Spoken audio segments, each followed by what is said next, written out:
Good afternoon, evening, morning, everyone, and welcome for another dev server video. This is going to be my attempt to cover all of the new things that were shown today in the first iteration of the Raining Storm dev server, and it is by no means guaranteed to be completely all-inclusive because honestly I think there are vehicles that we haven't seen yet that are not available in the dev server today.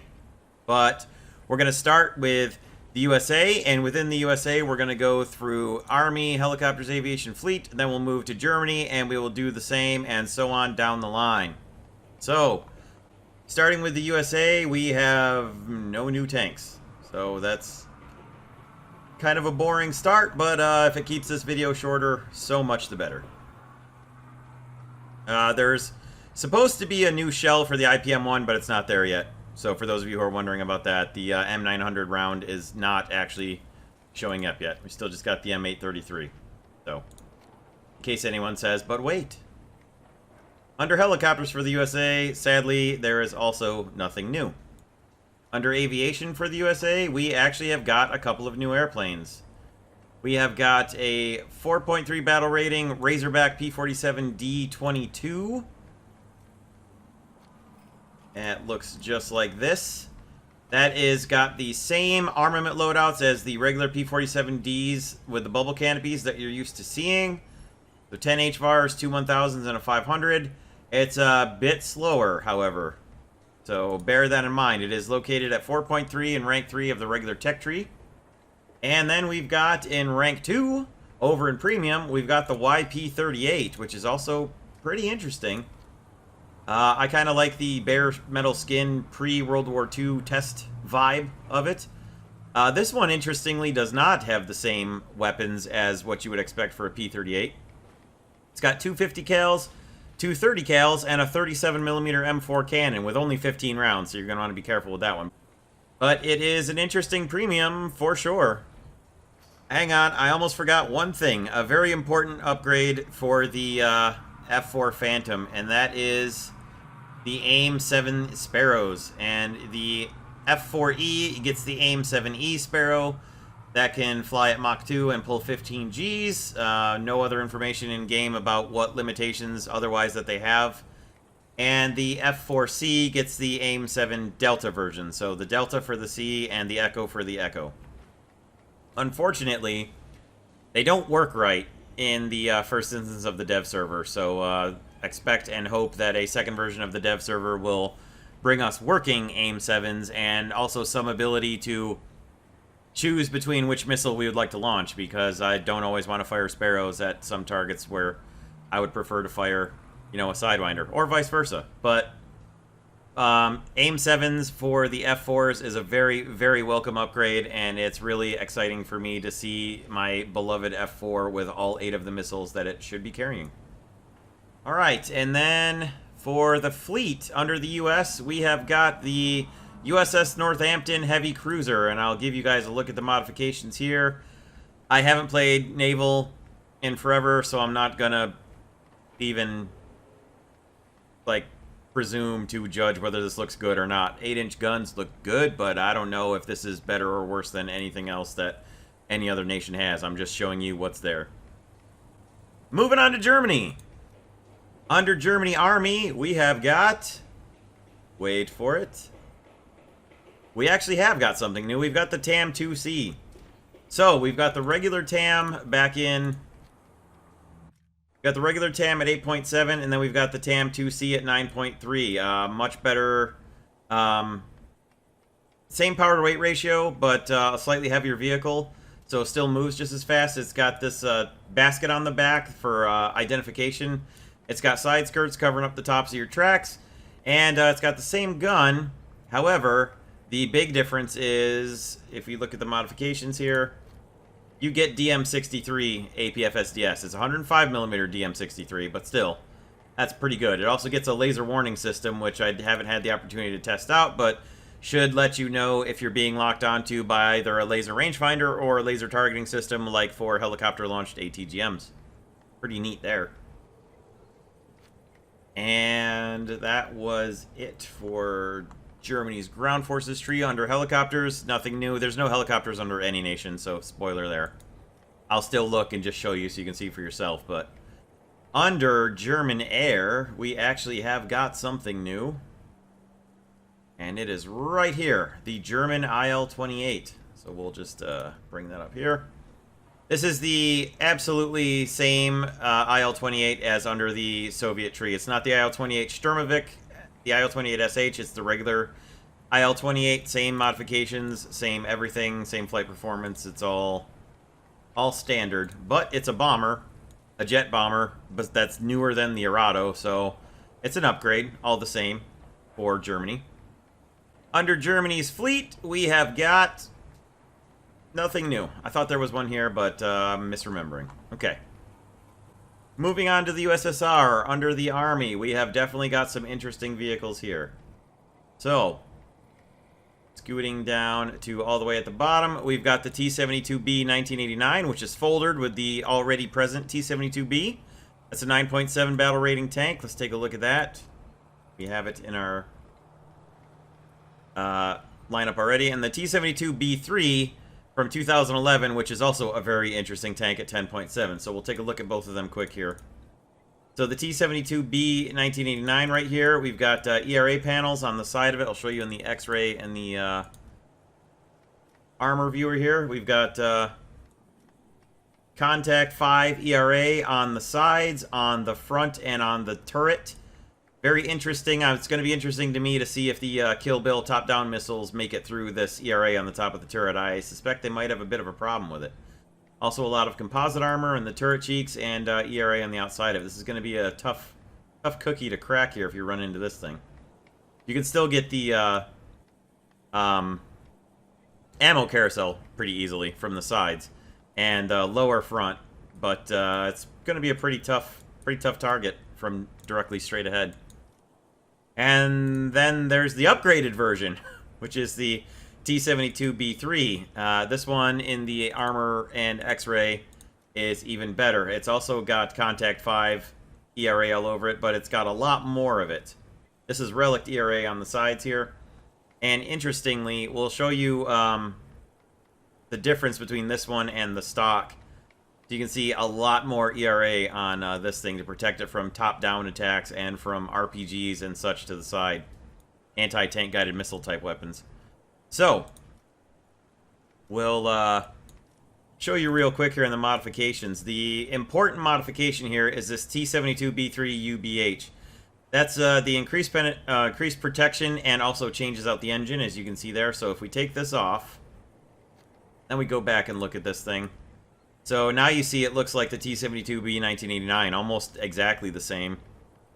Probably is exactly the same for all I know. But we look at the stat card here. The engine has 840 horsepower at 2,000 RPM.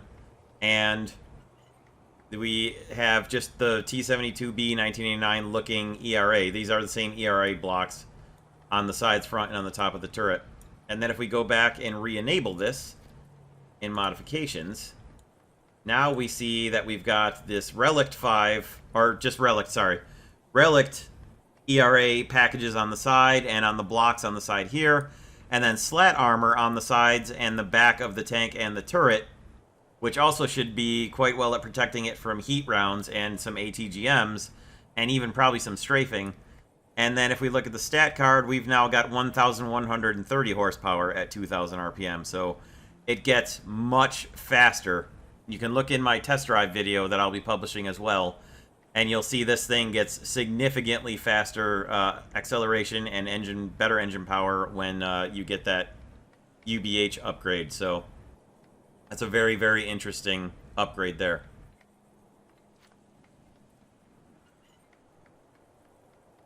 For helicopters, like I said, there's no new helicopters anywhere, so there's just confirmation.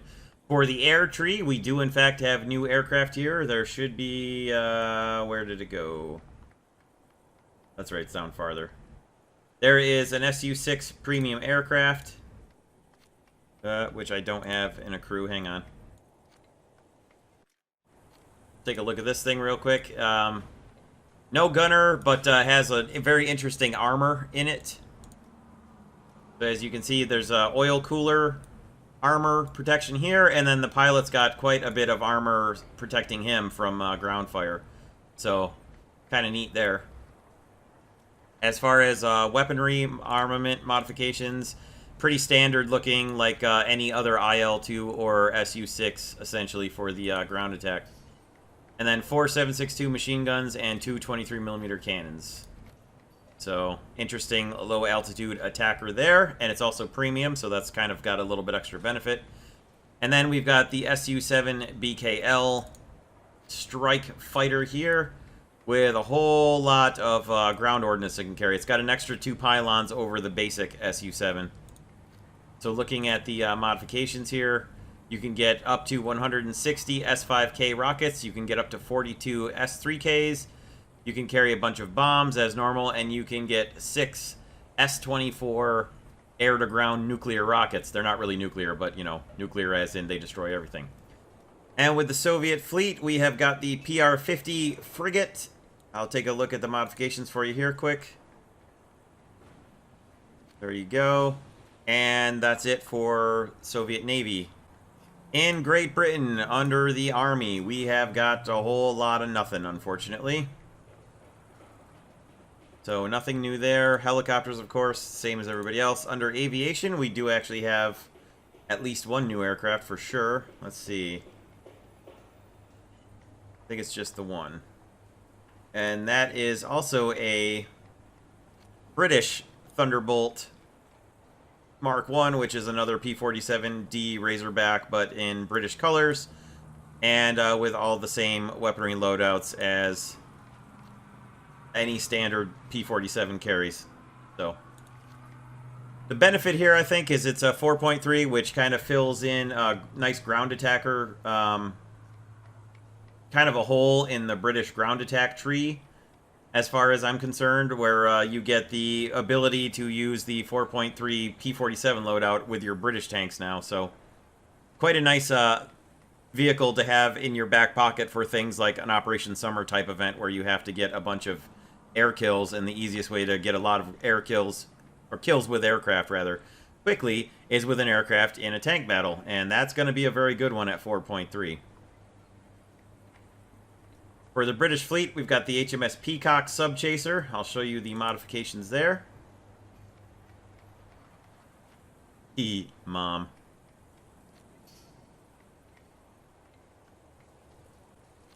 And moving on to Japan, for the ground forces, there is in fact something quite interesting in Japan, and that is the Chiha long gun, the Type 97 Chiha long gun. This thing is hilarious. So, I particularly like the part where the thing has a face. The gun has a face. Look, there's 2 eyes, there's a nose, there's even a smiley mouth, and it's even got 2 ears. But more importantly, the actual statistics of the thing. It's got a 120mm naval gun mounted on a Type 97 Chiha chassis here. And unfortunately, it only fires high explosive fragmentation shells, so it's not quite the mean machine that we might initially have thought it was. But still, also it kind of has a slight drawback that it's only got 10 rounds of ammunition, and the reload is about 12 seconds, and the crew is very much exposed. There's just 4 guys up on the top of here, and there's basically no protection for them whatsoever from machine gun fire, except kind of the ears of the gun face there. Should be interesting. It moves fairly quickly, and it actually turns in place. It doesn't neutral steer, but it does actually turn very well in place to speed up the turret rotation if you actually see a target to shoot at. So an interesting vehicle to look forward to, and it is only 1.7, so that's kind of nice. And that was it for ground forces for Japan. There's a new model for the Type 74, so I'll show you that real quick so you can see that that's an updated model. They've got plexiglass covers over the headlights there, and a newly updated model. It's kind of neat looking. There's a mine plow attachment points and protection in front of the thing of any anything that would otherwise be smashed by branches or rocks being thrown up by a tank in front of them has got plexiglass to kind of protect it now, so neat. For Japanese helicopters, no changes. For Japan's air, I believe there are no changes here either. Yes, I believe that is correct. And then for Japan's fleet, we've got the Chidori at 3.7, a gunboat. Here are the modifications. And the Akebono, which is another gunboat at 3.3 premium. And here are the modifications for that ship. Now, supposedly there are sea mines, but I have not seen them anywhere in either ships or for aircraft to drop, but supposedly that's the thing that's getting added as well. Under this other country that's in the game, we've got the M113 ATGM, or, BGM-71 tow launcher. We'll take a look at the modifications there. Pretty standard, same as what's in a couple other nations. And then under the aviation tree, we've got ground attacker Q-5 Fantan built off of the MiG-19 and converted into a ground attack aircraft. So here are the modifications for that. You can get 14 heat rockets, which for whatever reason, it shows them as like individual rocket pods here, but it's just 2 rocket pods with 7 rockets per pod, and then it can also carry 2 bombs and should have a cannon, I think. At least I thought it did. Yeah, it does have 2 cannons. I was pretty sure it does. And to me, basically, you can see the MiG-19 from about here back, no problem. And then from the front, it looks more like almost a MiG-25, essentially, at the front up here. But anyway, there you go there. For Italy, under the Army, we got nothing. Nothing new yet, I should say. Under helicopters, of course, nothing new. Under aviation for Italy, we've got nothing new. And under the fleet for Italy, we've got a pair of ships. We've got the destroyer, 4.3 battle rating destroyer, Comandante Medaglia de Oro. Sorry, not Oreos. It's not an Oreo medal, it's a gold medal. And that's got these modifications as you see here. And then we've got the rank 5, 5.7 battle rating Zara class, Zara type heavy cruiser, the Zara itself. I wonder why it's Zara class. And there are the modifications for this cruiser. For France, under the Army, we have got a 7.3 battle rating premium heavy tank, the Samua SM. Show you the modifications here. Take a look at it. It is a heavy version of basically the same kind of path that the French tank designers were following after World War II. Although this is a much heavier armored version of basically the AMX-50 and the AMX-M4. With the same turret and same, therefore, gun and ammunition choices as either of those vehicles. So there you go. It's a premium, so it's got that going for it. If you want to grind up through the French tank tree faster, that will definitely help you. Under French helicopters, no new changes. And under French aviation, also no new changes.